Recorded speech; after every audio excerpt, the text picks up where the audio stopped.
আলোচনার বিষয় সালাতের গুরুত্ব, তাৎপর্য, বেনামাজির সাথে আমাদের আচরণ।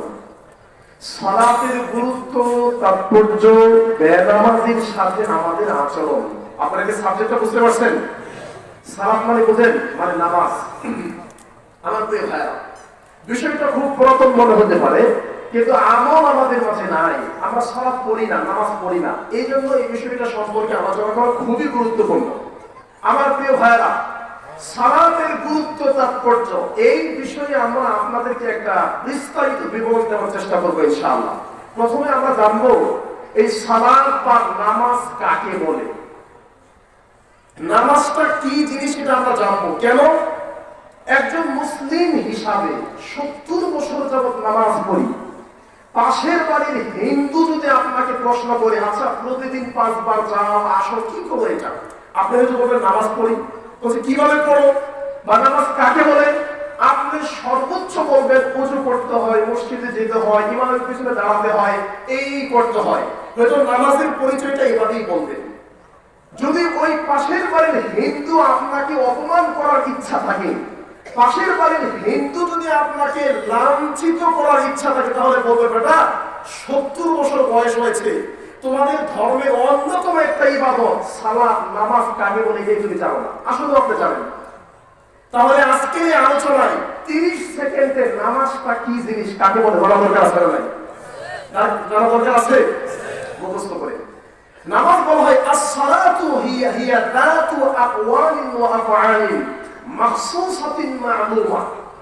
নামাজ বলা হয় নির্দিষ্ট কিছু কথা এবং নির্দিষ্ট কিছু কাজের নাম, যার শুরু হবে আল্লাহু আকবার, শেষ হবে আসসালামু আলাইকুম ওয়া রাহমাতুল্লাহ। এই তিনটা কথা মনে থাকবে না? নামাজ হলো নির্দিষ্ট কিছু কথা এবং নির্দিষ্ট কাজের নাম, যার শুরু হবে আল্লাহু আকবার, শেষ হবে আসসালামু আলাইকুম ওয়া রাহমাতুল্লাহ। প্রশ্ন আসতে পারে, নির্দিষ্ট কথা এবং কাজ, নামাজের মধ্যে আবার কিসের কথা কিসের কাজ? নামাজের কথা বললে তো নামাজ নষ্ট হয়ে যাবে। জি, ওই কথা না, এই কথা হলো আল্লাহর সাথে কথা বলা। সহিহ মুসলিমের হাদিস, রাসূল সাল্লাল্লাহু আলাইহি ওয়াসাল্লাম বলেন, ইযা ক্বালা আল-আবদু আলহামদুলিল্লাহি রাব্বিল আলামিন, বান্দা যখন নামাজের মধ্যে বলে আলহামদুলিল্লাহি রাব্বিল আলামিন, আল্লাহ তখন উত্তর দেয় হামিদানি আবদি, আমার বান্দা আমার প্রশংসা করেছে।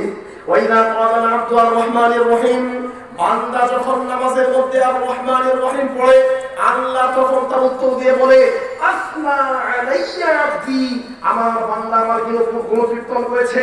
বান্দা যখন মালিক ইয়াউমিদ্দিন পড়ে, আল্লাহ তখন উত্তর দেয় মাজ্জাদানি আবদি। এভাবে আল্লাহ প্রত্যেকটা আয়াতের উত্তর দেয়। তার মানে আল্লাহর মাঝে এবং বান্দার মাঝে যে কথা হয়, সেই কথা উদ্দেশ্য, দুনিয়াবি কথা উদ্দেশ্য নয়। বুঝতে পেরেছেন? কাজটা কি? রুকু করা কাজ, সিজদা করার নাম কাজ, সালাম ফেরানোর নাম কাজ, বৈঠক করার নাম কাজ। তার মানে আমরা 3 কথার নাম নামাজ, নামাজকে মুখস্থ করতে হবে। 1, নির্দিষ্ট কিছু কথা এবং কাজ, যার শুরু হবে আল্লাহু আকবার, শেষ হবে আসসালামু আলাইকুম। এই 3টা কথার নাম নামাজ। মনে থাকবে? মনে থাকবে? আচ্ছা, 2 নম্বর পয়েন্ট আমার ভাইরা, এই সালাত শব্দটি কোরআনে আল্লাহ কি কি অর্থে ব্যবহার করেছে? এই নামাজ শব্দটি আল্লাহ কোরআনে কি অর্থে ব্যবহার করেছে এটা আমাদের জানা দরকার আছে না? নাই? কারণ আজকে আমরা যুগ যুগ ধরে নামাজ পড়ি, সালাত পড়ি, সালাতের পরে আবার মুনাজাত নিয়ে দোয়া নিয়ে মারামারি করি। এটার কারণ একটাই, কারণ সালাত কি জিনিস, কাকে বলে, অর্থ কি, এই জিনিসটা আমরা বুঝি না। কেমনে একটু খেয়াল করি। সালাতের অনেকগুলো অর্থ আছে। 1 নম্বর, সালাত মানে শান্তি। বলেন তো কি? শান্তি। আল্লাহ বলেন আল কোরআন পারা নম্বর 2 পৃষ্ঠা নম্বর 3 লাইন নম্বর 1 সূরাতুল বাকারা, আল্লাহ বলেন উলাইকা আলাইহিম সালাওয়াতুম মির রাব্বিহিম ওয়া রাহমাহ ওয়া উলাইকা হুমুল মুহতাদুন। উলাইকা আলাইহিম, তাদের উপর সালাওয়াতুম মির রাব্বিহিম, তাদের রবের পক্ষ থেকে সালাত। এখানে সালাত মানে শান্তি, তার মানে সালাতের অর্থ হচ্ছে শান্তি। 2 নম্বর, সালাত মানে ইস্তিগফার, ক্ষমা চাওয়া। দলিল আল কোরআন পারা নম্বর 11 পৃষ্ঠা নম্বর 1 লাইন নম্বর 14-15 সূরা তাওবা। আল্লাহ সেখানে বলছেন আলা ইন্নাহা কুরবাতুল লাহুম আলা ইন্নাহু হুয়াল গফুরুর রহিম। এর আয়াত আগের আয়াত আল্লাহ বলেন সালাওয়াতুম মির রাব্বিহিম, তাদের রবের পক্ষ থেকে সালাত। এখানে আল্লাহ তার রাসূলকে 11 নম্বর পারা 1 নম্বর পৃষ্ঠা 13 নম্বর লাইনে এখানে সালাত শব্দটি ইস্তিগফার, ক্ষমা অর্থে ব্যবহার হয়েছে। আমার কথা কি বুঝতেছেন আপনারা? 3 নম্বর সালাত মানে দোয়া। সালাত মানে কি? সালাত মানে দোয়া। আমি বলি নাই, আল্লাহ বলেন আল কোরআন পারা নম্বর 11 পৃষ্ঠা নম্বর 2 লাইন নম্বর 10 এবং 11 সূরা তাওবা। আল্লাহ তার রাসূলকে বলেন خذ من أموالهم صدقة تطهرهم وتزكيهم بها وصل عليهم إن صلاتك سكن لهم والله سميع عليم।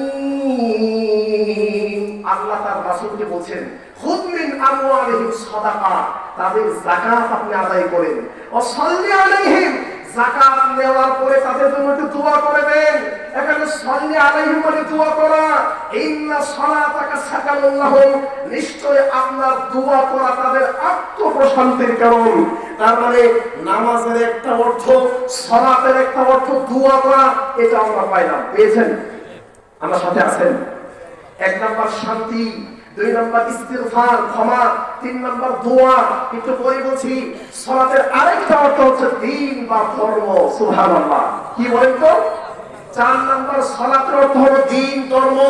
আল্লাহ বলেন আল কোরআন 12 নাম্বার পারা 10 নাম্বার পৃষ্ঠার 11 নাম্বার লাইন সূরা হুদ। আল্লাহ বলেন قالوا يا شعيب أصلاتك تأمرك। শুআয়ব আলাইহিস সালামের জাতি নবী শুআয়বকে বলল, শুআয়ব আসসালাতুকা তা'মুরুকা, তোমার সালাত কি তোমাকে এই কথাই আদেশ করে? আমাদের বাপ দাদারা যে মূর্তি পূজা করেছে ওই মূর্তি পূজা করা যাবে না। তোমার নামাজ কি কথাই তোমাকে শিক্ষা দিচ্ছে আমাদেরকে বলার জন্য? এখানে সালাত মানে তোমার নামাজ না, তোমার দ্বীন, তোমার বিষয়। হে নবী শুআয়ব, তোমার দ্বীন, তোমার ধর্মের মধ্যে কি কথা আসছে? যারা মূর্তি পূজা করে এদেরকে মূর্তি পূজা করতে দেওয়া যাবে না। এখানে সালাত মানে কি? দ্বীন। আমার সাথে আছেন? আমার কথা কি বোঝা যাচ্ছে? আমার ভাইরা গোড়াটা ভেঙে গেছে, লম্বা একটা সফর, এই জন্য আজকে ক্ষমা চেয়ে গেছে। ঢাকা থেকে কুষ্টিয়া, কুষ্টিয়া থেকে ওই কোটালীপাড়া, খুলনা, ঝিনাইদহ, কুষ্টিয়া হয়ে ঢাকাতে রাত 3টায় আসছে। আজকে আমার কোনো প্রোগ্রাম নাই, হঠাৎ করে আমাকে ডাকা হলো, আমার গলা ভেঙে গেছে। এই জন্য আপনাদের একটু কষ্ট হবে, রাগ করতেছেন? তাহলে একটু বুঝতে হবে। সালাতের 4টা অর্থ জানলাম। সালাতের 5 নাম্বার অর্থ হচ্ছে আল্লাহ সুবহানাহু ওয়া তাআলা বলেন সালাত মানে কিরাত। বলেন তো কি? সালাত মানে কিরাত। আলহামদুলিল্লাহি রাব্বিল আলামিন, all praise and all thanks unto Allah। পৃথিবীতে প্রশংসার যত বাক্য আছে সব কার জন্য? আর রহমানির রহিম। এই 5 নাম্বার অর্থ হচ্ছে সালাত মানে কিরাত। আল্লাহ বলেন আল কোরআন পারা নম্বর 15 পৃষ্ঠা নম্বর 11 লাইন নম্বর 13 এবং 14 সূরা বনী ইসরাঈল বা সূরা ইসরার শেষ আয়াত। আল্লাহ বলেন ওয়ালা তাজহার বিসসালাতিকা, তুমি তোমার সালাতকে প্রকাশ করো না। মানে তুমি সালাতে কিরাত, তোমার কিরাত কি জোরে করে পড়ো না। ওয়ালা তুখাফিত বিহা, একদম আস্তেও পড়ো না। ওয়াবতাগি বাইনা যালিকা সাবিলা, না জোরে না আস্তে, মিডিয়াম ভাবে কিরাত করো। এখানে সালাত মানে কি? কিরাত। আমার সাথে আছেন? সালাতের 6 নাম্বার অর্থ, সালাতের 6 নাম্বার অর্থ হচ্ছে তাসবিহ, তাহলিল। সুবহানাল্লাহ, আলহামদুলিল্লাহ, লা ইলাহা ইল্লাল্লাহ, আল্লাহু আকবার। এটা হলো সালাতের আরেকটা অর্থ তাসবিহ, তাহলিল। আল্লাহ বলেন আল কোরআন 18 নম্বর পারা 14 নম্বর পৃষ্ঠা 12 নম্বর লাইন সূরা নূর। আল্লাহ বলেন কুল্লুন কাদ আলিমা সালাতাহু ওয়া তাসবিহা। ওই যে আকাশে যে পাখিগুলো উড়ে বেড়ায়, আকাশে যে পাখিগুলো উড়ে বেড়ায়, এই পাখিগুলো আল্লাহর তাসবিহ পাঠ করে। কুল্লুন কাদ আলিমা সালাতা, এই আকাশের পাখিগুলো জানে তাদের সালাত কি, তাদের তাসবিহ তাহলিল কি, এটা আকাশের পাখিগুলো জানে। সুবহানাল্লাহ। দলিল আল্লাহ বলেন আল কোরআন 15 নম্বর পারা 5 নম্বর পৃষ্ঠা 5 নম্বর লাইন আল্লাহ বলেন ওয়া ইন মিন শাইইন ইল্লা ইউসাব্বিহু বিহামদিহি ওয়ালাকিন লা তাফকাহুনা তাসবিহাহুম। এই পৃথিবীতে যত প্রাণী আছে সব প্রাণী আল্লাহর তাসবিহ পাঠ করে আল্লাহর পবিত্রতা ঘোষণা দেয়, কিন্তু তোমরা তার তাসবিহর ভাষা বুঝো না। আল্লাহ আরো বলেন আল কোরআন 17 নম্বর পারা 13 নম্বর পৃষ্ঠা 3 এবং 4 নম্বর লাইন সূরা হজ আলাম তারা আন্নাল্লাহ নবী মুহাম্মদ সাল্লাল্লাহু আলাইহি ওয়াসাল্লাম আপনি কি দেখেননি আল্লাহ ইয়াসজুদু লাহু আল্লাহকে সিজদা দেয় মান ফিস সামাওয়াত যারা আকাশে আছে তারা ওয়া মান ফিল আরদি যারা জমিনে আছে তারা ওয়া শামসু সূর্য সিজদা দেয় ওয়া কমারু চাঁদ আল্লাহকে সিজদা দেয় ওয়া শাজারু গাছ আল্লাহকে সিজদা দেয় ওয়া জিবালু বিরাট বড় বড় পাহাড়গুলো আল্লাহকে সিজদা দেয় ওয়া দাওয়াবু যত প্রাণী আছে সব প্রাণী আল্লাহকে সিজদা দেয়। আমার ভাইরা আমি আপনি সিজদা না দিয়ে কি হবে? হাদিসটা শুনেন, তিরমিজির হাদিস। আবু যার রাদিয়াল্লাহু তাআলা আনহু বলেন রাসূল সাল্লাল্লাহু আলাইহি ওয়াসাল্লাম বলেছেন ইন্নী আরা মা লা তারাউনা আমি নবী যা দেখি তোমরা তা দেখো না, ওয়া আসমাউ মা লা তাসমাউনা আমি নবী যা শুনি তোমরা তা শোনো না। আত্তাতিস সামা আকাশ কর্কট শব্দ করে, আকাশ মৃদু আওয়াজ করে, ওয়াহকালাহা আনতাইতা আরে আকাশ তো আওয়াজ করবেই, আওয়াজ না করে যাবে কোথায়? কেন? মা ফিহা মাউদিউ আরবা'i আসাবিআ এই বিরাট আকাশের মধ্যে 4টা আঙ্গুল রাখার জায়গা ফাঁকা নাই। এই বিশাল আকাশের মধ্যে 4 আঙ্গুল রাখার জায়গাও ফাঁকা নাই। আল্লাহ বলেন তাহলে কি আছে? ইল্লা ওয়া মালাকুন ওয়াদিউন জাবাহাতাহু সাজিদান লিল্লাহ এই বিশাল আকাশ আল্লাহর ফেরেশতারা আল্লাহকে সিজদা দিয়ে লুটে পড়ে আছে। সুবহানাল্লাহ। চিন্তা করতে পারেন এই বিশাল আকাশ, এখানে কত মানুষ, আর বাংলাদেশ তো কত বড়, এর চাইতে আরো কত বড় এই পৃথিবী না। এই বিশাল আকাশের মধ্যে 4টা আঙ্গুল রাখার জায়গা ফাঁকা নাই, 4 আঙ্গুল রাখার জায়গা ফাঁকা নাই, বরং সম্পূর্ণ আকাশে আল্লাহর ফেরেশতারা আল্লাহকে সিজদা দিয়ে পড়ে আছে। আল্লাহু আকবার। আমার ভাইরা তাহলে নামাজের আমরা 5টা অর্থ জানলাম। নামাজের 6 নম্বর অর্থ দরুদ পড়া। কি বড় বলেন তো? দরুদ পড়া। আল্লাহ বলেন আল কোরআন 5 নম্বর 22 পৃষ্ঠা নম্বর 5 লাইন নম্বর 5 সূরা আহজাব আল্লাহ বলেন ইন্নাল্লাহা ওয়া মালাইকাতাহু ইউসাল্লুনা আলান নবী ইয়া আইয়ুহাল্লাযীনা আমানু সাল্লু আলাইহি ওয়া সাল্লিমু তাসলিমা। হে বান্দারা তোমরা সাল্লু আলাইহি নবীর উপর দরুদ পাঠ করো। তাহলে আমরা নামাজের অনেকগুলো অর্থ জানলাম। নামাজের সালাতের আরেকটা অর্থ জানলাম দরুদ পাঠ করা। কারণ আল্লাহ নবী বলেছেন মান সাল্লা আলাইহি ওয়াহিদা যে আমার উপরে একবার দরুদ পাঠ করবে সাল্লাল্লাহু আলাইহি আশারা আল্লাহ 10টা রহমতের উপর বর্ষণ করবেন।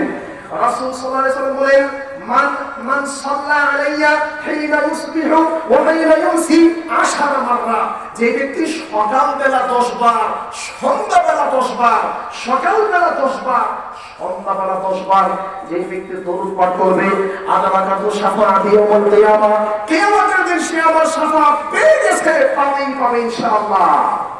আমার ভাইরা সালাতের 6-7টা অর্থ জানলাম।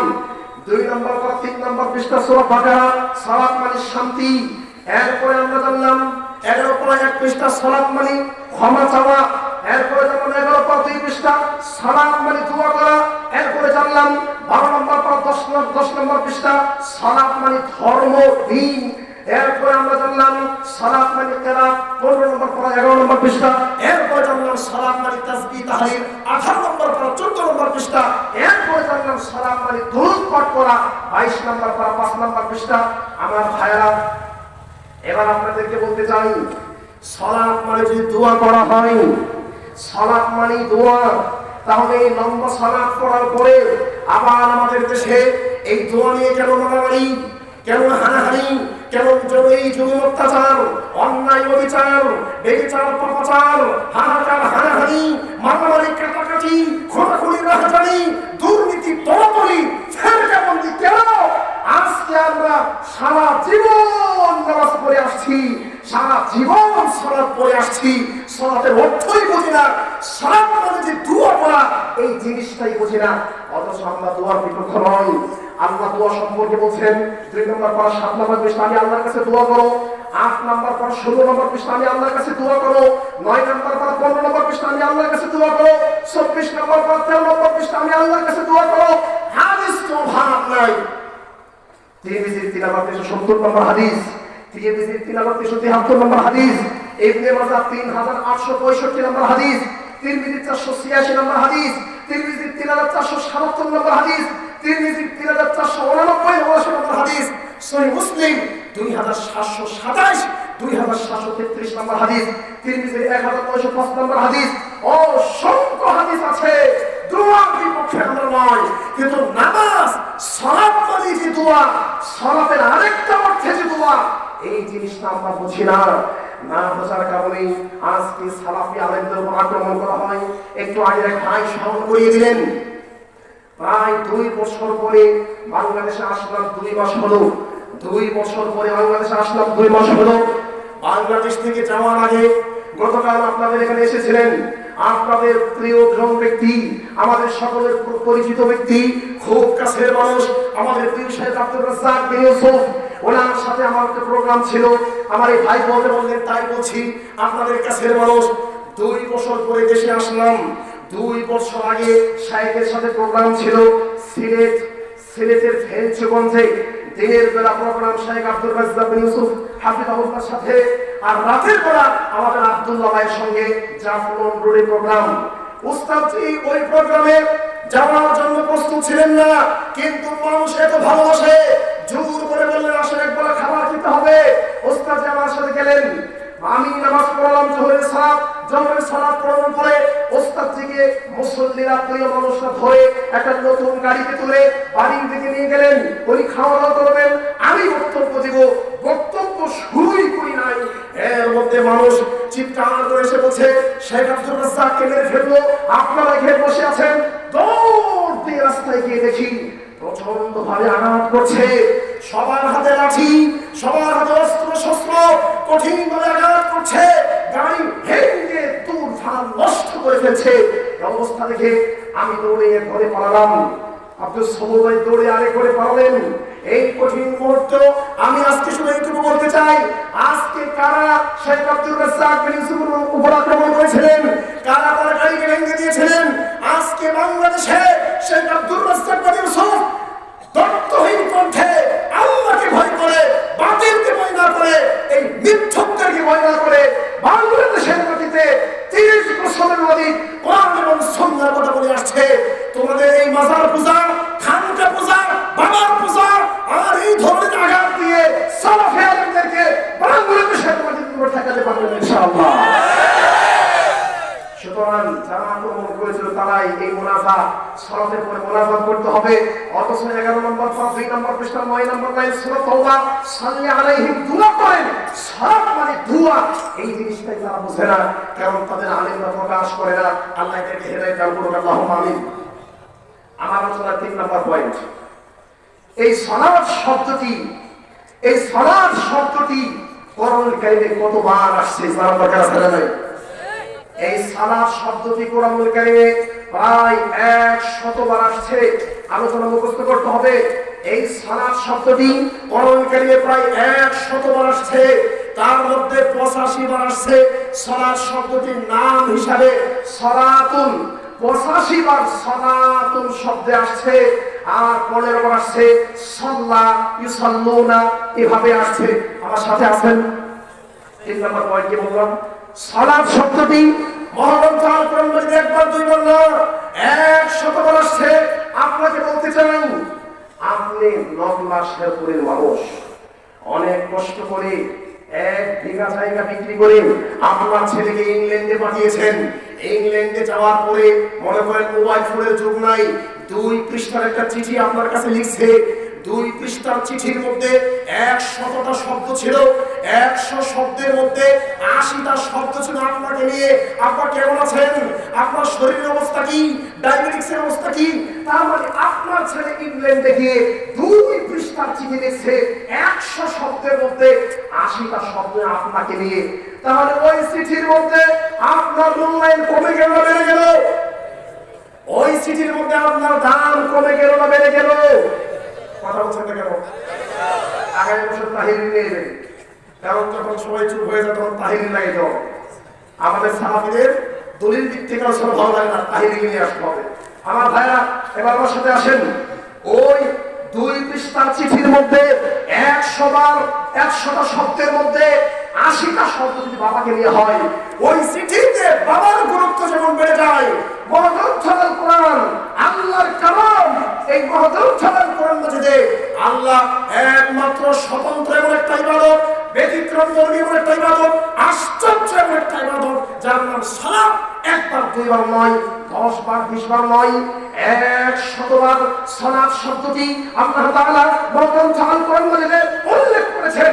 2 পৃষ্ঠার চিঠির মধ্যে 100 শব্দের মধ্যে 80 বার আপনার নাম আসলে আপনার দাম যেমন বেড়ে গেল, মহাগ্রন্থ আল কোরআন মাজিদে একবার দুইবার নয়, 100 বার সালাত শব্দটি আল্লাহ উল্লেখ করেছেন।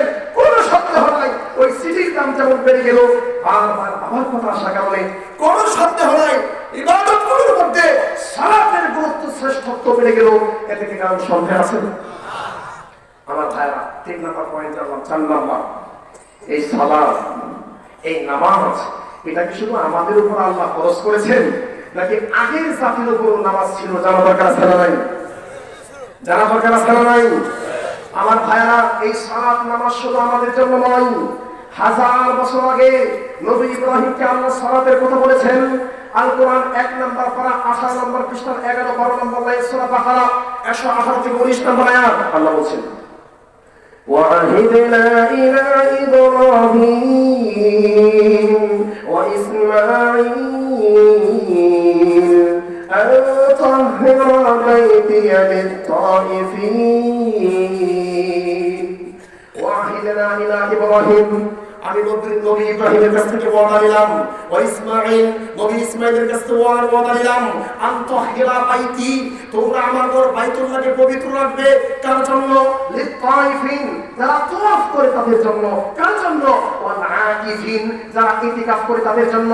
ওয়ার রুকআই ওয়াস সুজুদি, যারা নামাজ পড়ে সালাত পড়ে তাদের জন্য আমার ঘর পবিত্র রাখো। 1000 বছর আগে নবী ইব্রাহিমকে আল্লাহ সালাতের কথা বলেছেন। শুধু তাই নয়, নবী ইব্রাহিম আলাইহিস সালাম আল্লাহর কাছে দোয়া করেছেন, আল্লাহ আপনি আমাকে আমার পরিবারকে সালাত প্রতিষ্ঠাকারী বানান। মহাগ্রন্থ আল কোরআন 13 নম্বর পারা 19 নম্বর পৃষ্ঠা 11 নম্বর লাইন সূরা ইব্রাহিম 40 নম্বর আয়াত আল্লাহ বলেছেন, رب اجعلني مقيم الصلاة ومن ذريتي ربنا وتقبل دعاء ربي يا আমার প্রতি বলো ইজআলনি, আপনি আমাকে বানান মুকিমুস সালাত, সালাত প্রতিষ্ঠাকারী, ওয়া মিন যুররিয়াতি, আমার ইন্তেকালের পরে আমার বংশধরদের মধ্য থেকে সালাত প্রতিষ্ঠাকারী বানান।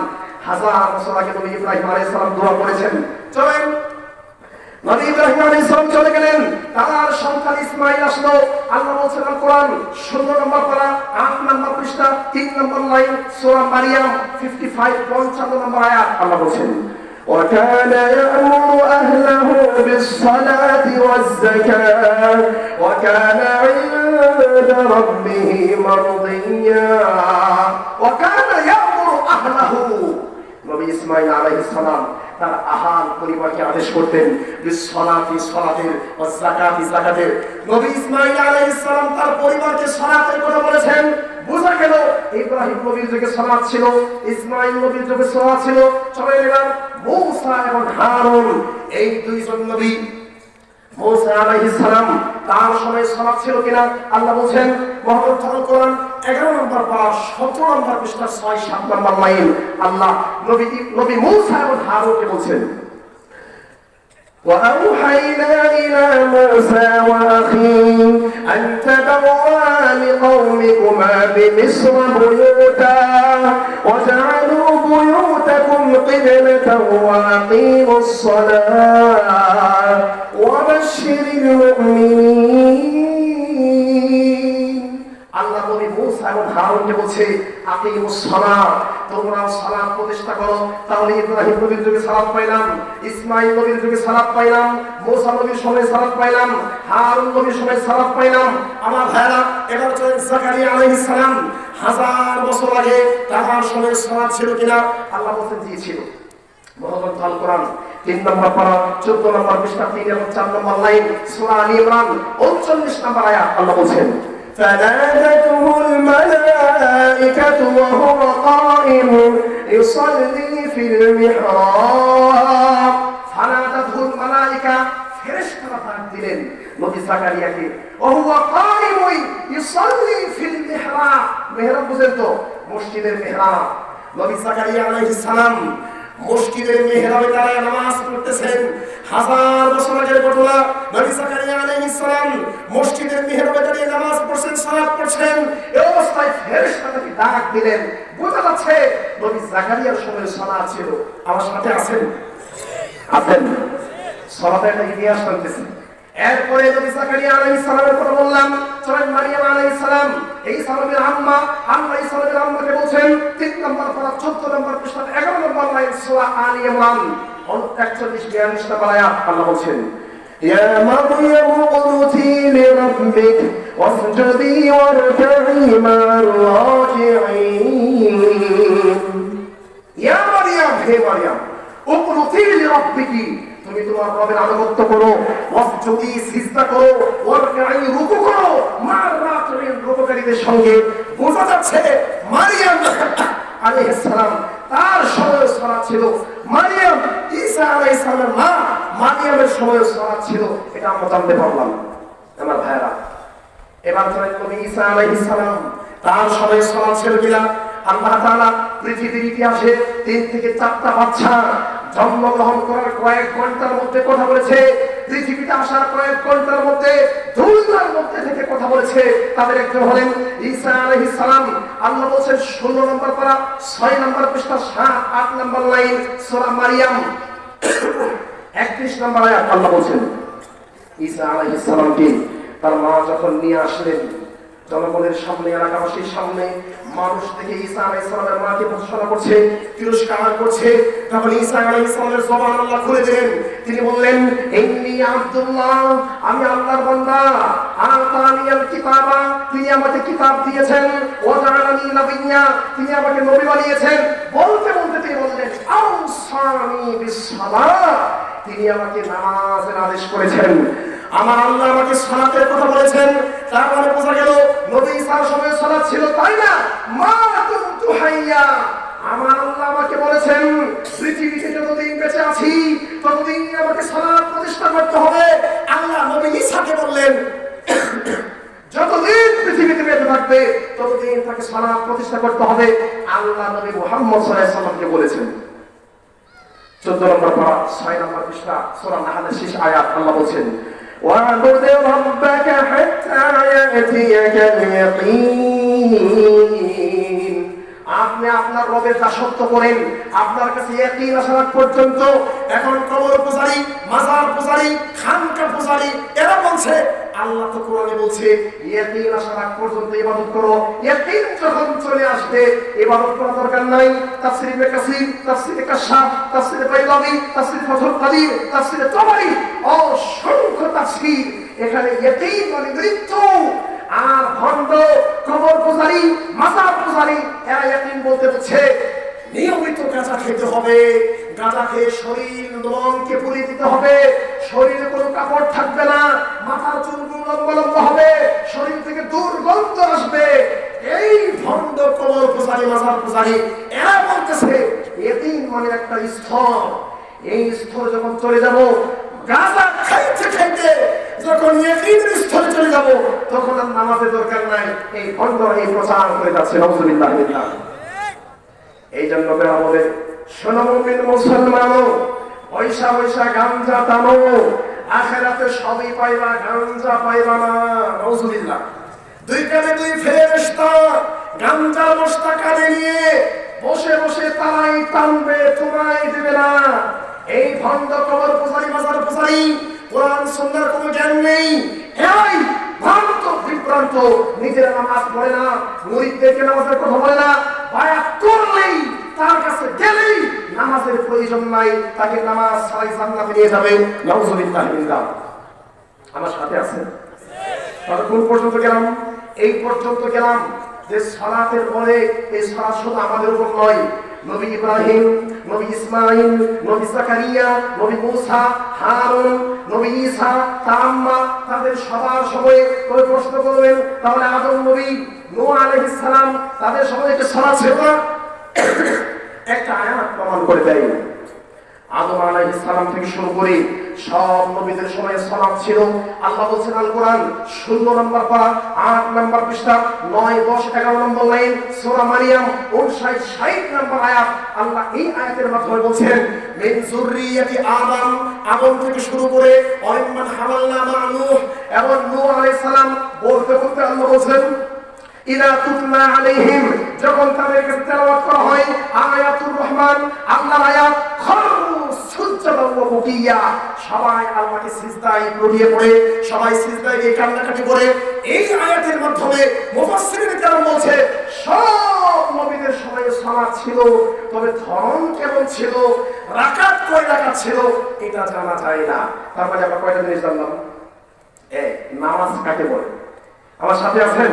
3 কথার নাম নামাজ। কিছু কথা, কিছু কাজ, যার শুরু আল্লাহু আকবার, যার শেষ আসসালামু আলাইকুম। নামাজ কাকে বলে বলেন তো?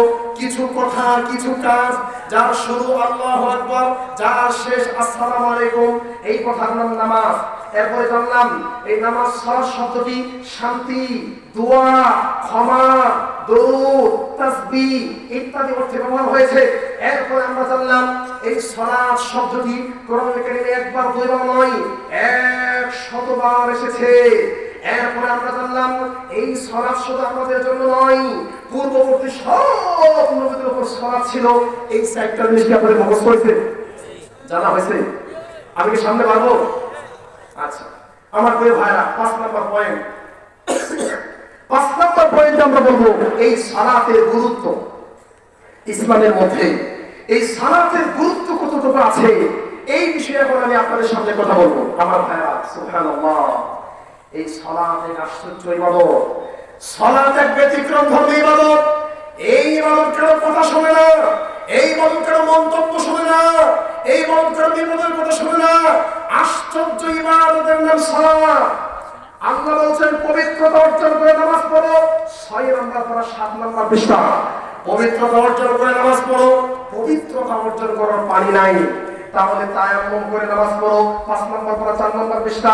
এবার পানিও নাই, তায়াম্মুম করার মাটিও নাই, এরোপ্লেন হেলিকপ্টারে উঠতেছেন, এমন জায়গাতে আছেন মাটিও নাই, তাহলে আপনার পানিও লাগবে না, মাটিও লাগবে না।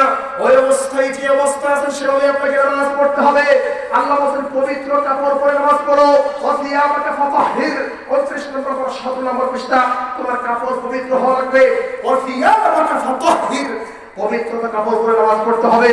এবার যদি পবিত্র কাপড় না পাওয়া যায়, অপবিত্র নোংরা কাপড় নিয়ে নামাজ পড়তে হবে। নোংরা কাপড় নাই, অঙ্গ অবস্থা হলে নামাজ আপনাকে পড়তে হবে। আল্লাহ বলেন দাঁড়ায় নামাজ পড়ো। ওয়াকুমু লিল্লাহি কানিতিন, দাঁড়ায় নামাজ না পড়তে বললেন আল্লাহ নবী ইমরান বিন হুসাইনকে বলছে সাল্লি কাইমা, দাঁড়ায় পড়ো। ফাইন লাম তাসতাতি ফাকাইদা, দাঁড়ায় পড়তে পারো বসে পড়ো। ফাইন লাম তাসতাতি ফাআলাল জামবি তুমি ইমানা, বসেও পড়তে পারো না তাহলে শুয়ে ইশারায় দিতে পড়ো। আমার ভাইরা সম্ভব হলে দাঁড়ায় পড়তে হবে, দাঁড়ায় পড়তে পারেন না বসে পড়তে হবে, বসে পড়তে পারেন না শুয়ে পড়তে হবে। আরে বাইক কান্দিতে একটা গাড়ি আসছে, 8 চাকার গাড়ি, 8 চাকার গাড়ির নিচে পড়ে 2 হাত নাই, 2 পা নাই, আপনাকে ঢাকা মেডিকেল বার্ডে নিয়ে যাওয়া হয়েছে, অক্সিজেন চলতেছে, আপনি আইসিইউতে আছেন। ওই মুহূর্তেও যদি জোহরের আযানটা হয়, 2 হাত নাই, 2 পা নাই, চোখগুলো বন্ধ হয়ে আছে, অবস্থায় শুয়ে আছেন, অক্সিজেন চলছে, যেই কোনো সময় আত্মা বের হয়ে যাবে। ওই মুহূর্তে যদি আপনার ব্রেন ঠিক থাকে, মস্তিষ্ক ঠিক থাকে, ওই অবস্থায় হাসপাতালে বেডে অন্তরে মনে মনে চিন্তা করে হলেও নামাজ পড়তে হবে। এখানেই শেষ নয়। বাংলাদেশ সরকার যদি বলে ফিলিস্তিনের পক্ষ হয়ে আগামীকাল ইসরায়েলের বিরুদ্ধে যুদ্ধ করতে হবে। 10,000 সৈন্য যদি বাংলাদেশ থেকে যায়, আগামীকাল সকাল থেকে যদি ইসরায়েলের বিরুদ্ধে যুদ্ধ শুরু করে, আগামীকাল দুপুরের বেলা হাজার হাজার ইসরায়েলি সৈন্যরা অস্ত্র শস্ত্র নিয়ে সজ্জিত হয়ে আপনার সামনে দাঁড়ায় আছে। আপনি এখানে দাঁড়িয়ে আছেন। যেই কোনো সময় আপনার জীবনটা বেরিয়ে যেতে পারে, যেই কোনো সময় জয় পরাজয় নিশ্চিত হতে পারে। ওই অবস্থা যদি সালাতের সময় হয়ে যায়, মুসলমানদের জন্য বেঁচে থাকার উপর নাই।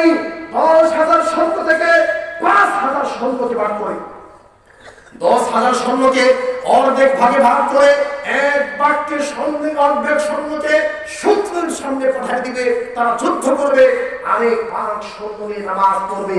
এরা 1 রাকাত পড়ে যাবে, ওরা আসবে, এরা যাবে, ওরা আসবে। এইভাবে হলেও আপনাকে সালাত করতে হবে।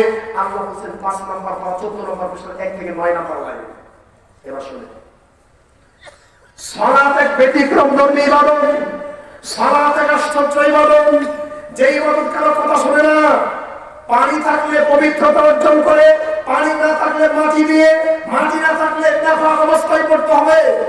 দাঁড়ায় পড়লে দাঁড়ায় পড়তে হবে, না পারলে বসে পড়তে হবে, তাতেও না পারলে শুয়ে পড়তে হবে, তাতেও না পারলে ইশারায় নিতে পড়তে হবে, একদম না পারলে অন্তরে হলেও পড়তে হবে। যুদ্ধের ময়দানে গেলে সেখানেও পড়তে হবে। বাড়িতে থাকলে 4 রাকাত পড়তে হবে, বাড়ির বাইরে মুসাফির হলে 2 রাকাত পড়তে হবে। কোনো ছাড় নাই, কোনো মাফ নাই। একমাত্র ব্যতিক্রম ধর্মী ইবাদতের নাম সালাত। আজকে সেই সালাত আমাদের মাঝে নাই। আছে? আছে? নাই তো। একটু খেয়াল করেন তো, রাসূল সাল্লাল্লাহু আলাইহি ওয়াসাল্লাম বলেছেন, আসওয়াউন নাসি সারিকা আল্লাযী ইয়াসলুমু ফিস সালাত। সবচাইতে নিকৃষ্ট নোংরা চোর হলো ওই চোর যে নামাজে চুরি করে। আল্লাহ নবী বুঝলাম না, নামাজে চুরি করে মানে লা ইউকিমু রুকুআহা ওয়ালা সুজুদাহা, রুকু সিজদা ঠিকমতো করে না। এবার একটু শুনেন তো আমার ভাইরা, আল্লাহ নবী বললেন নামাজ পড়ে ঠিক আছে, রুকু সিজদা ঠিকমতো করে না। সহিহ বুখারী 812 নম্বর হাদিস। আল্লাহ নবী বলেছেন, উমিরতু আন আসজুদা আলা সাবাতি আযমিন, আমাকে আল্লাহ আদেশ দিয়েছেন 7টা অঙ্গ দিয়ে সিজদা করতে। তার মানে আগের হাদিসে আল্লাহ নবী বললেন সবচাইতে নিকৃষ্ট নোংরা চোর হলো যে নামাজ পড়ে ঠিক আছে, রুকু সিজদা ঠিকমতো করে না। তাহলে আপনি বলেন নামাজ পড়ে রুকু সিজদা ঠিকমতো করে না, এটা যদি সবচেয়ে নোংরা চোর হয়ে থাকে, তাহলে সে বেনামাজি, যে নামাজই পড়ে না, তাহলে সে কত নাম্বারের চোর? আমার কথা বুঝেন নাই? নামাজ পড়ে ছাড়া রুকু সিজদা ঠিকমতো করে না, এতেই যদি এটা চোর হয়, নোংরা চোর হয়ে থাকে, তাহলে যে নামাজই পড়ে না সে কত নাম্বারের চোর? আমার ভাইরা, আমরা জোতা চোরকে পিটিয়েছি, আমরা মোটর চোরকে পিটিয়েছি, মোটর সাইকেল চোরকে পিটিয়েছি, রিকশাওয়ালা চোরকে পিটিয়েছি, বহু চোরকে আমাদের হাতে পিটিয়েছি। কিন্তু আপনার ঘরের মধ্যে জন চোর, আপনার বাবা চোর, আপনার মা চোর, আপনার বোন চোর, আপনার স্ত্রী চোর, আপনার ভাই চোর, কত চোর ঘরে আছে, এই চোরের খবর নাই। ভুলে যদি রিকশা চোর ধরা পড়ে, তার অবস্থার কোনো খবর নাই। কত চোর ঘরে আছে, ওই চোরের খবর নাই। ঘরের মধ্যে শত চোর আছে, ওই চোরের বিচার নাই। কত চোর ঘরে আছে, ওই চোরের বিচার নাই। রিকশাওয়ালা দিন চোর, এই চোর ধরা পড়লে তার অবস্থা খারাপ হয়ে যায়। আমার ভাইয়া কথা ঠিক কিনা বলেন? হ্যাঁ, আমাদের ময়মনসিংহের ভাষায় বলে, কিষানের ভাষা, হায়ের লগে না পাইরা বেড়া রঙে ঠেফাইয়া। আপনাদের আছে না? আছে? আমাদের কিষান বলে হায়ের লগে না পাইয়া বেড়া রঙে ঠেফাইয়া, মানে জামাইয়ের লগে পারে না, জামাই মেরে ফেলে গেছে এবার ঘরের বেড়া রঙে। তা আমাদের অবস্থা এরকম হয়েছে, আমরা ঘরের চোরের সাথে পারি না, রিক্সা চোর, ভ্যান চোর, জুতা চোরের সাথে পারি। ঘরের মধ্যে যে বাবা চোর, মা চোর, কোন চোর নামাজ পড়ে না, এই চোরের সাথে আমি পারি না। কেমনে পারবো? আপনি যে বড় চোর, আপনি তো নামাজ পড়েন না। আপনি বড় চোর, আপনি বড় চোর হইয়া ছোট চোররে কেমনে পিটাইবেন? আপনি তো নামাজ পড়েন না। চুরি বন্ধ করেন, চুরি বন্ধ করেন। পুরান ঢাকা বংশাল নাজিরা বাজার 7 বছর বয়সের একটা ছেলে জুতা চুরি করেছে। ওই জুতাসুরকে দেখলাম কি পিটনি পিটাইলো, 7 বছর বয়সের বাচ্চা মসজিদে জুতা চুরি করছে, ইচ্ছা মতো মারলো, মারার পরে চুলগুলো সুন্দর করে কেটে দিল। সুন্দর করে বুঝেন, আজ থেকে 30 বছর আগে আমাদের ময়মনসিংহে দেখেছি, আমি তো দেখি নাই, আমি বেশি দিন আগে দেখি নাই, কয়েকদিন আগে দেখেছি। আজ থেকে 10-15 বছর আগে চুল চুরি করলে ওকে ধরে পেটানোর পরে মায়ের ধর করার পরে ওর চুলগুলো একড়া ঠেকড়া করে কেটে দিত। ওটা তো চুলের স্টাইল, মানুষ দেখে বুঝে দিত এটা চুরি করছে। আজকে 20 বছর পরে আধুনিক সময়ে, ডিজিটাল সময়ে আমার সোনার ছেলেরা ওই চুলের স্টাইলকে আধুনিক স্টাইল বানায় নিয়েছে। অনলাইনে সার্চ দিয়ে দেখে নেইমার স্টাইলে চুল কোথায় কাটে, মেসি স্টাইলে চুল কোথায় কাটে। উত্তরা 17 নম্বর সেক্টর 9 নম্বর বাড়ির 3 নম্বর হাউসের নিচে আছে। এবার খুঁজতে খুঁজতে গিয়া ওই চুলের স্টাইল চুল কেটে আসে, কিন্তু 20 বছর আগে এটাই যে চুলের স্টাইল ছিল এটা এখন সবাই ভুলে গেছে। আমার ভাইয়া, আমি কোন কথা বলছিলাম? মুসনাদ আহমদ মিশকাত 61 নম্বর হাদিস, রাসূল সাল্লাল্লাহু আলাইহি ওয়াসাল্লাম বলেন, লা তারফা আনহুম আসাকা আদাবা, তুমি তোমার আদবের লাঠি ঘর থেকে নামায়ো না। ঘরের দরজার মধ্যে একটা আদবের লাঠি ঝুলবে, এই লাঠির নাম আদবের লাঠি। এই লাঠি দিয়ে মাঝে মধ্যে বউকে পেটাতে হবে, এই লাঠি দিয়ে মাঝে মধ্যে সন্তানকে পেটাতে হবে। আবু দাউদের 495 নম্বর হাদিস, মুরু আওলাদাকুম বিসসালাহ ওয়া হুম আবনাউ সাবির সালিম, সন্তানকে নামাজের কথা বলো, যখন সন্তানের বয়স 7 হয় অতরিবুহুম আলাইহা, সন্তানকে নামাজের জন্য পিটাও। তোমার সন্তান চোর, ওরে পিটাও। যখন তার বয়স 10 হবে, আপনি বড় চোর, ছোট চোরকে কেমনে পিটাবেন? বাবাও চোর, সন্তানও চোর, সবই চোর। নাউজুবিল্লাহ। মসজিদে গেছে ইমাম সাহেব, মসজিদের খুতবার মধ্যে আলোচনা করতেছে, বিয়ে করার পরে বাসন করে করতে হয়, এরপর গোসল করতে হয়। বাবা ছেলে একসাথে বসে আছে, হাই লজ্জা, বাবা ছেলের দিকে তাকায় না, ছেলে বাবার দিকে তাকায় না, লজ্জায় ওদের মুখ ভরে গেছে। কেন? আর ইমাম সাহেব এগুলো মসজিদে মেম্বারে দাঁড়ায় বলতেছে ফরজ গোসল এমনি করতে হয়, এই করতে হয়, সেই করতে হয়। তার মানে ইমাম সাহেব কোরআন সুন্নাহর কথা বলার কারণে মসজিদের মধ্যে এই দুষ্ট বাপ এবং ছেলের লজ্জা লাগে, কিন্তু এই দুইটা বাপ এবং ছেলে রাত 12টা পর্যন্ত গ্রামের চাষতলে, গ্রামের দোকানের মধ্যে হিন্দি সিরিয়াল, টিভি ছেড়ে রাখে। বাপ চা বানায় দেয়, ছেলে চা বিতরণ করে, বাপে চা বানায় দেয়, ছেলে চা বিতরণ করে, বাপেও দেখে ল্যাংটা মেয়েকে, ছেলেও দেখে ল্যাংটা মেয়েকে। তখন লজ্জা হয় না? ইমাম সাহেব যখন বলে গোসল ফরজ হলে এমনি গোসল করতে হবে, তখন তাদের খুব লজ্জা হয়। এগুলো আমাদের উন্নয়ন। এগুলো কি? এগুলো আমাদের উন্নয়ন। আমার ভাইয়েরা, আল্লাহ তাকে হেদায়েত দান করুন, আল্লাহুম্মা আমিন। চলেন সালাতের গুরুত্ব সম্পর্কে বলছিলাম। আপনাদের কষ্ট হচ্ছে? আপনাদের কষ্ট হওয়ার কথা না, আমার তো কষ্ট, আমার গলা ভেঙে গেছে। আপনাদের যদি কষ্ট, তাহলে এখানে শেষ। কি চলবে? আলহামদুলিল্লাহ। চলেন সালাতের গুরুত্ব সম্পর্কে বলছিলাম। এই সালাতের গুরুত্ব সম্পর্কে আল্লাহ সুবহানাহু ওয়া তাআলা মহাগ্রন্থ আল কোরআন মধ্যে অসংখ্য আয়াত নাযিল করেছেন। আমি একটু আপনাদেরকে বলতে চাই, আমার ভাইয়েরা, এই সালাত এটা যদি কেউ অস্বীকার করে, নামাজ, আমি কয়েকটা বেদাত আজকে বলবো আপনাদেরকে, কোনোদিন কিন্তু শুনেন নাই, হয়তো নতুন মনে হতে পারে, একটু ভালো করে 10টা মিনিট 15টা মিনিট ভালো করে শোনেন।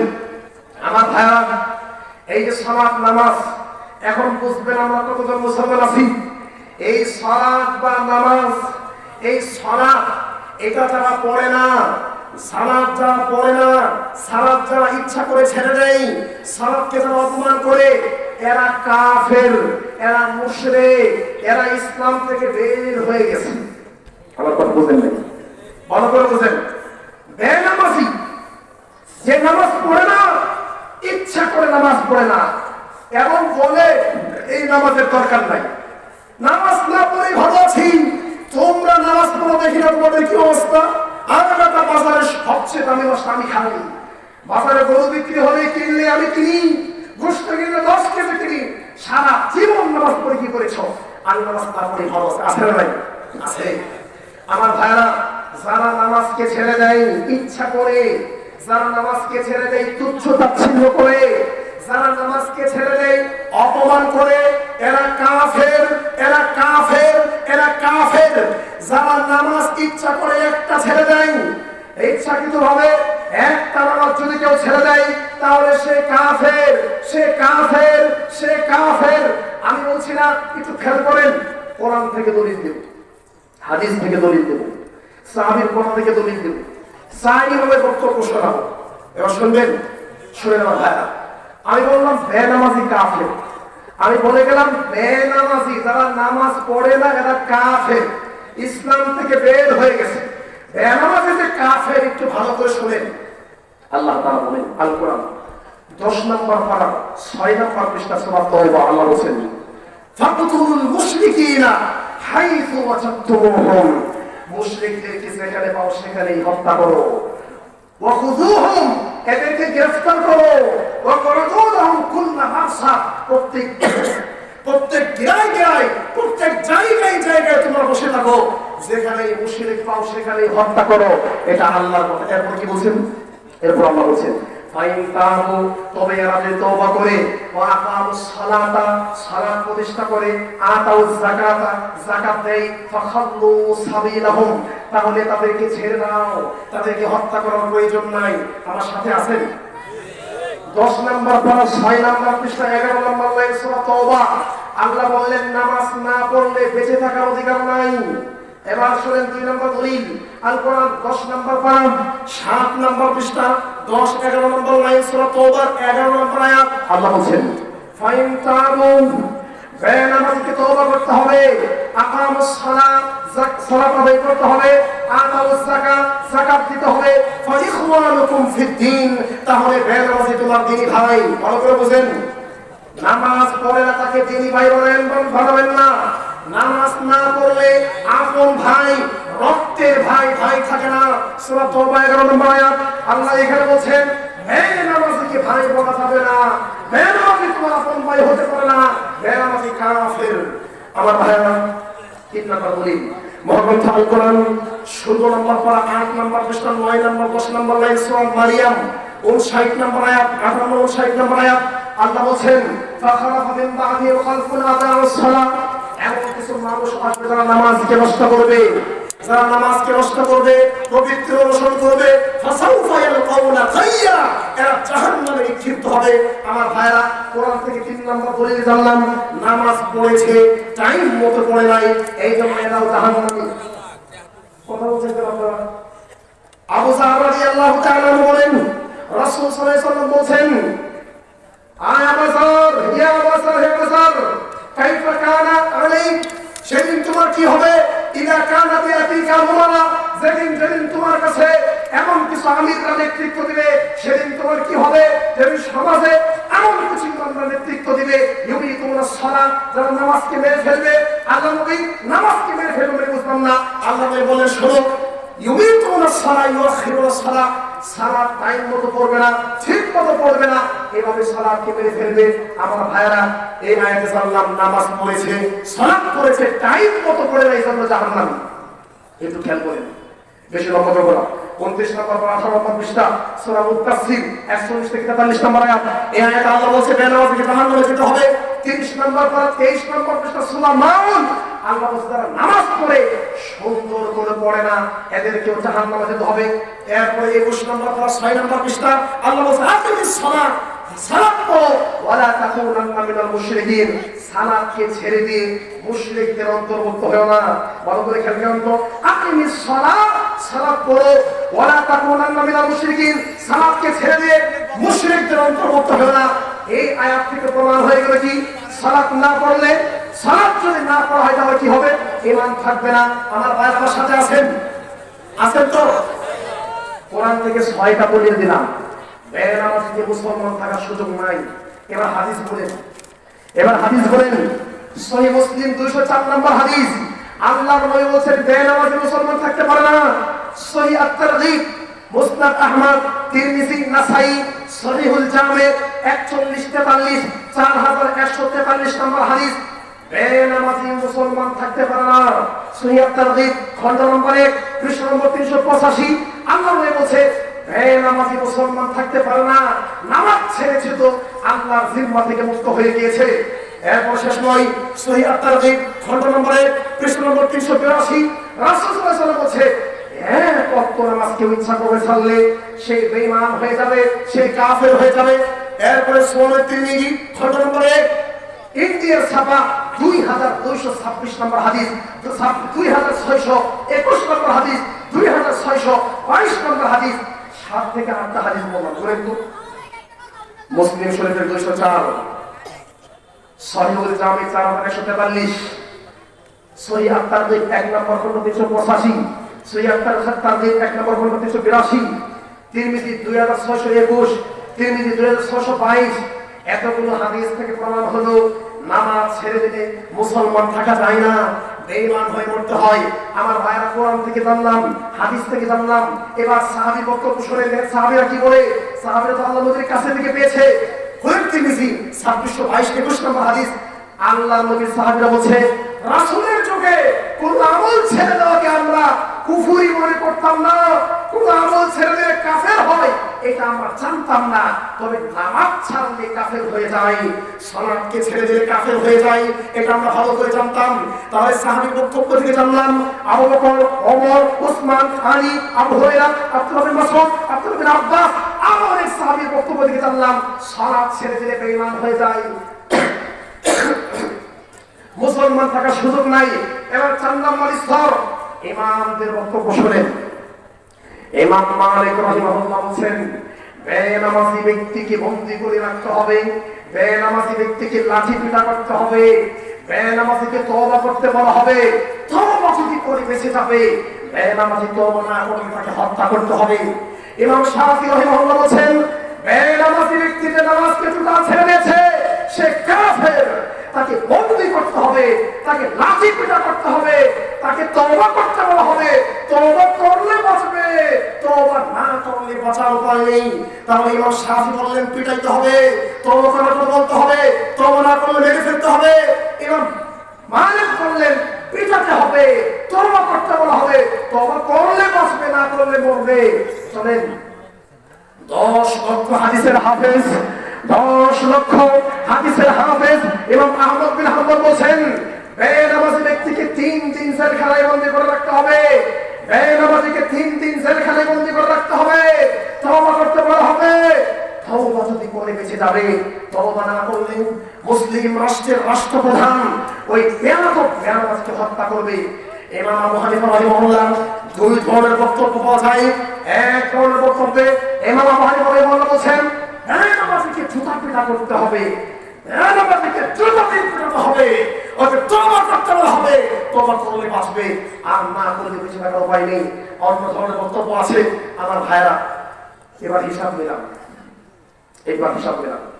যারা এক ওয়াক্ত নামাজ, যারা এক ওয়াক্ত নামাজ ইচ্ছা করে ছেড়ে দেয়, অলসতা করে নয়, ইচ্ছা করে যারা এক ওয়াক্ত নামাজকে ছেড়ে দেয়, অথবা নামাজকে নামাজ মনে করে না, অথবা সালাতকে তুচ্ছ তাচ্ছিল্য করে না পড়লে কি হবে, পড়লাম না দেখা যাবে কি হয়, এরকম কথা তারা বলে, এরা কাফের। কোরআন থেকে দলিল দিলাম 7টা, হাদিস থেকে দলিল দিলাম 6-7টা, সাহাবী বক্তব্য থেকে দলিল দিলাম 4, ইমামের বক্তব্য বললাম, সবাই একমত হয়েছে। আমার বিশ্বাস ইবলিস একমত হবে, ইবলিস একমত হয়েছে। ইবলিস জানে বেনামাজি কাফের, ইবলিস জানে, কিন্তু আজকে বলবে না, কিয়ামতের মাঠে বলবে। কোরআন কারীম 13 নম্বর পারা 17 নম্বর পৃষ্ঠা, বিচার যখন হয়ে যাবে তখন ইবলিস বলবে যে ইন্নাল্লাহা ওয়া'দাকুম ওয়া'দাল হক, আল্লাহ তোমাদেরকে যে ওয়াদা দিয়েছেন সেটা সত্যি ওয়াদা, ও আতুকুম ফাখলাফতুকুম, আমি যে ওয়াদা দিলাম সেটা ভঙ্গ করলাম। তার মানে ইবলিসও জানে, কিন্তু ইবলিস সেদিন আপনাকে বলবে। আমার ভাইরা খেয়াল করে তো, এবার খেয়াল করেন যে আমাদের সমাজে এখন মুসলমান প্রয়োজন আছে, আমাদের ঘরের মধ্যে এখন মুসলমান প্রয়োজন আছে। এক ওয়াক্ত নামাজ না পড়লে যদি সে জাহান্নামী হয়, জাহান্নামী না, এক ওয়াক্ত নামাজ না পড়লে, সালাত না পড়লে সে কাফের, কাফের যদি হয়, আর তাহলে আমাদের সমাজে মুসলমান কয়জন আছে আপনি হিসাব করেন, আমার সমাজে কয় মুসলমান আছে? আমার ভাইয়েরা, এখন মানুষ আছে কিন্তু নাম্বার ছাড়া ব্যাকরণ থাকলে সমস্যা, তাই না?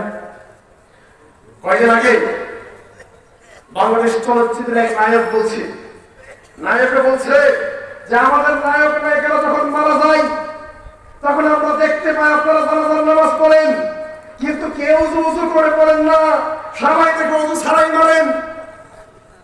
বর্তমান যিনি সভাপতি, চলচ্চিত্র সভাপতি, উনি বলতেছে নায়ক নায়িকারা মারা গেলে আপনারা সবাই এপ্রিসিটে এই চলচ্চিত্রে আপনারা জানাজার নামাজ পড়েন, তো কেউ দেখে উজু করেন না, আমাদের কেউ উজু না করেই নামাজ পড়েন, এই কাজটা আপনারা করেন না। জানাজার নামাজ উজু করে পড়েন, হয়তো আল্লাহ তারও মাফ করে দেবেন, আপনারা মাফ করে দেবেন। নাউজুবিল্লাহ। আমার কথা বলছেন ভাই, আমার কথা বলছেন। তার মানে একজন নায়ক, একজন চিত্রনায়ক শিল্পী, সে বলছে নামাজ না পড়লে, জানাজার নামাজ পড়লে আল্লাহ ক্ষমা করে দেবে।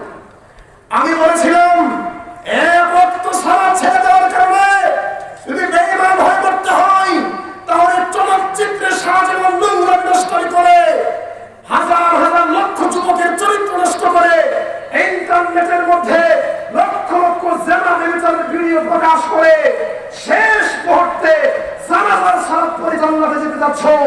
এই নোংরা নোংরা শিল্পীদেরকে একবার দুবার জানাজা নয়, ওযু করে জানাজা নয়, এদেরকে যদি কয়েকবার দূষণ করেও জানাজার নামাজ দিয়ে কাবা ঘরের ভিতরে যদি 100 বার জানাজার নামাজ পড়ানো হয়, জান্নাতের ফয়সালা হবে না, কারণ বেঈমান হয়ে মারা গেছে। আমার ভাইরা, আমাদের প্রিয় ভাই, শ্রদ্ধেয় বড় ভাই শেখ আব্দুল্লাহ বিন আব্দুর রাজ্জাক হাফিজাহুল্লাহ চলে আসছেন। আমি আর দীর্ঘ করবো না, নিয়মিত কথা বলার কারণে, নিয়মিত লম্বা সফরের কারণে আমার গলা ভেঙে দিয়েছে। আসার কথা ছিল না, তাও আসছি আলহামদুলিল্লাহ। যতটুকু কথা বললাম বক্তব্য শেষ করে দিচ্ছি। এই যারা আপনাদের সামনে যাচ্ছে সহযোগিতার জন্য, আপনারা যে যতটুকু পারবেন প্রত্যেকেই সহযোগিতা করবেন। যার পকেটে যা আছে বিড়ি ছাড়া সব দিয়ে দেবেন, বিড়ি আর সিগারেট ছাড়া সব দিয়ে দেবেন। বিড়ি সিগারেট দেওয়া লাগবে না আমার ভাইরা। আমি শেষ করে দিচ্ছি ইনশাআল্লাহ, 5 থেকে 7 মিনিট। কি শুনবেন আপনারা? আমি শেষ করে দিব। আচ্ছা একটু শুনে না, কিভাবে আলোচনা হবে এই আলোচনা শেষ করতে চাইছি আমরা।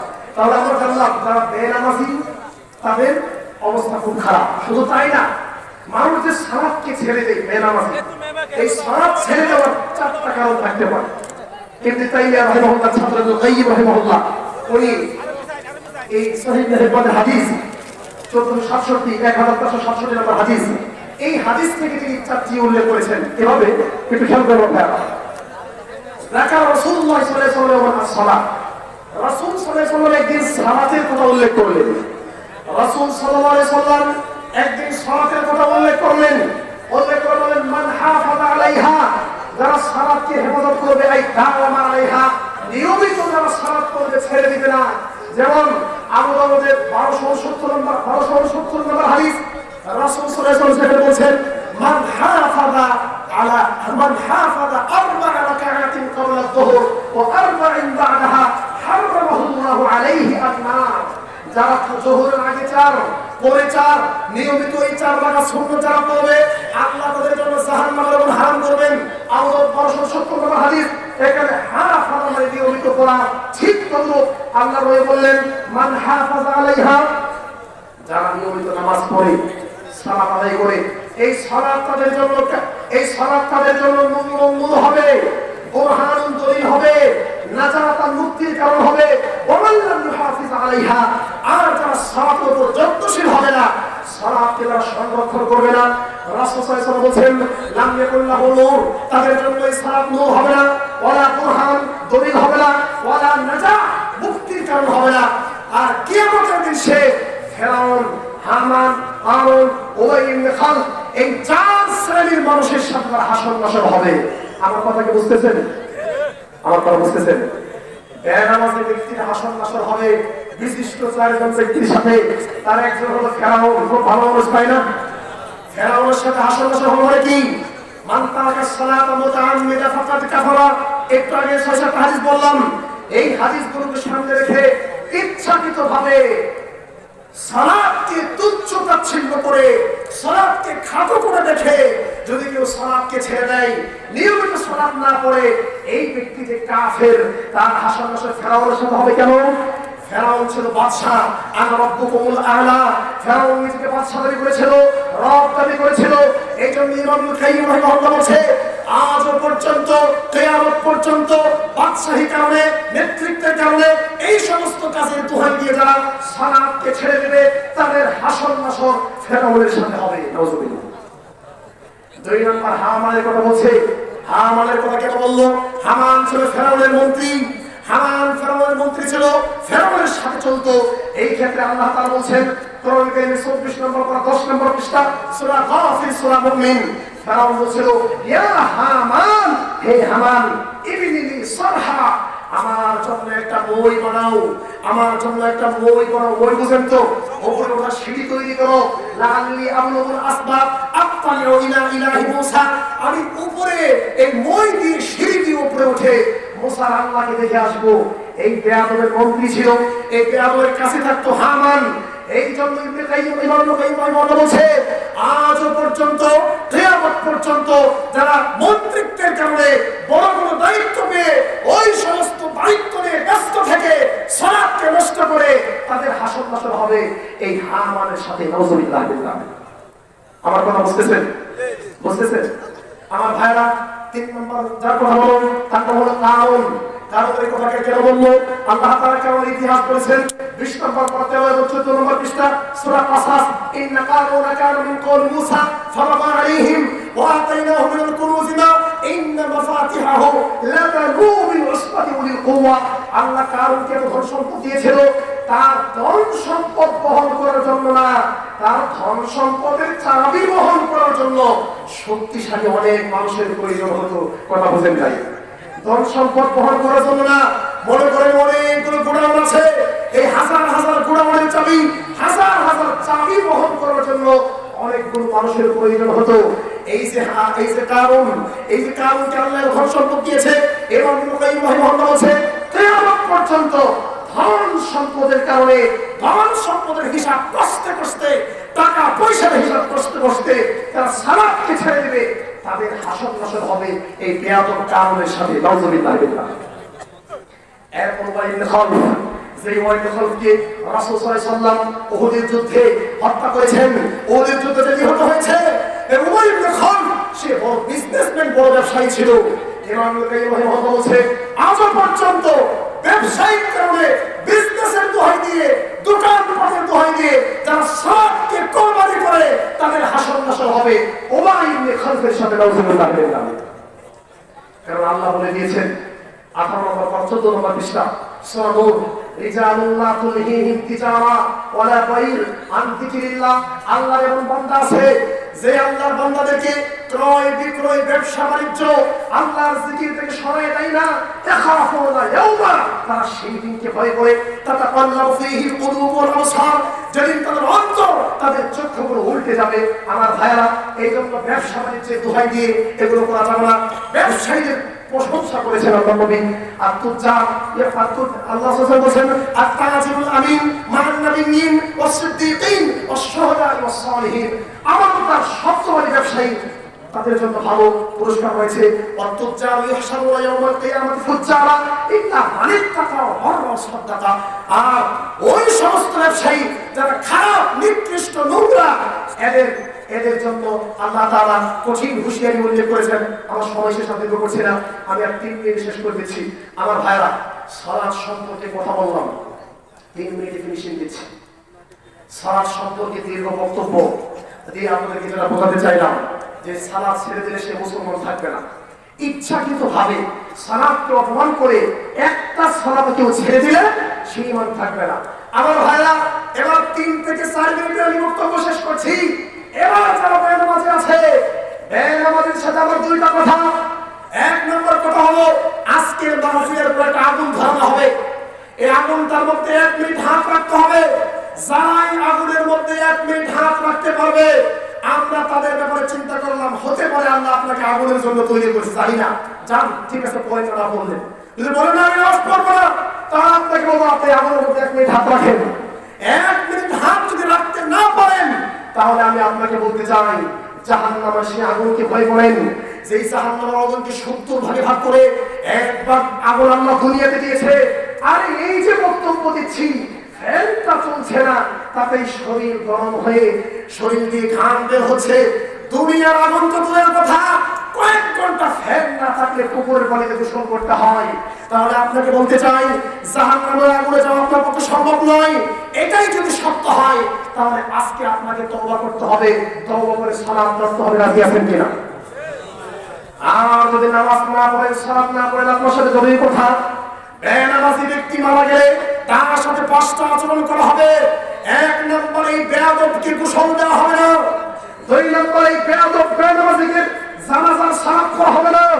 3 নম্বর দাফন কাফন করা হবে না। 4 নম্বর একে মুসলমানদের কবরস্থানে কবর দেওয়া যাবে না। ভালো করে খেয়াল করেন, বেনামাজি যে বেঈমান হয়ে মারা গেছে, এই ব্যক্তি মারা গেলে একে গোসল দেওয়া যাবে না, একে কাফনের কাপড় পরানো হবে না, এর জানাজা পড়াতে হবে না, এবং এর জন্য দোয়া করা যাবে না। মুসলমানদের কবরস্থান থেকে কবর দেওয়া যাবে না। কেন যাবে না? যদি কথা সেটাই হয়, যদি সালাত না পড়ার কারণে সে যদি বেঈমান হয়ে মারা যায়, তাহলে তার সাথে এই আচরণই হবে। অতএব আজকে আপনাদের সামনে সংক্ষিপ্ত আকারে এই মেসেজ দিতে চাই, আগামীকাল সকাল থেকে আপনারা সালাত ধরবেন। যতগুলো মসজিদ বাংলাদেশে আছে, যতগুলো মসজিদ বাংলাদেশে আছে, সব মসজিদের কমিটির কাছে একটা অনুরোধ জানাতে চাই, শিক্ষাঙ্গনে শিক্ষা প্রতিষ্ঠানে ছাত্র না গেলে যেমন হাজিরা অ্যাবসেন্ট দেওয়া হয়, ছাত্রদের জন্য যেমন হাজিরার ব্যবস্থা রয়েছে, শিক্ষকদের জন্য যেমন অ্যাবসেন্টের ব্যবস্থা রয়েছে, হাজিরার ব্যবস্থা রয়েছে, কে উপস্থিত কে অনুপস্থিত বোঝার উপায় আছে। আমরাও যদি আমাদের বাংলাদেশের প্রত্যেকটি গ্রামে গ্রামে মসজিদের মধ্যে এইরকম হাজিরার সিস্টেম করি, কোন কে আসছে না, কারা সবাব পড়ে কারা সবাব পড়ে না, এদের যদি মার্কিং করা হয়, এদের যদি গণনা করা হয়, হিসাব করে রাখা হয়, মারা যাওয়ার পরে যদি এদের গোসল না দেওয়া হয়, এদের জানাজা না দেওয়া হয়, এদের দাফন কাফন না হয়, এদের যদি দোয়া না করা হয়, আমার বিশ্বাস এই ব্যাপক বেনামাজিগুলো নামাজি হয়ে যাবে ইনশাআল্লাহ। আমার ভাইরা, আলোচনা থেকে অনেক কথা বললাম, গলা ভাঙ্গা অসুস্থ শরীরের কথা বললাম, যে কথাগুলো বললাম, যে ভুলগুলো হয়েছে আল্লাহ ভুলগুলো ক্ষমা করে দেব, যেগুলো শুদ্ধ বলেছে আল্লাহ ফজল করবে, সেগুলো আল্লাহ তাআলা কবুল করে নেন। আমাকে সকলকে আল্লাহ আমল করার তৌফিক দান করুন, আমিন। আমাদের মাহফিলকে আল্লাহ কবুল করবে, আল্লাহুম্মা আমিন। এবং আমাদের এই 3 দিন যারা শায়েখরা আসছে, সবাইকে আল্লাহ কবুল করবে, আল্লাহুম্মা আমিন।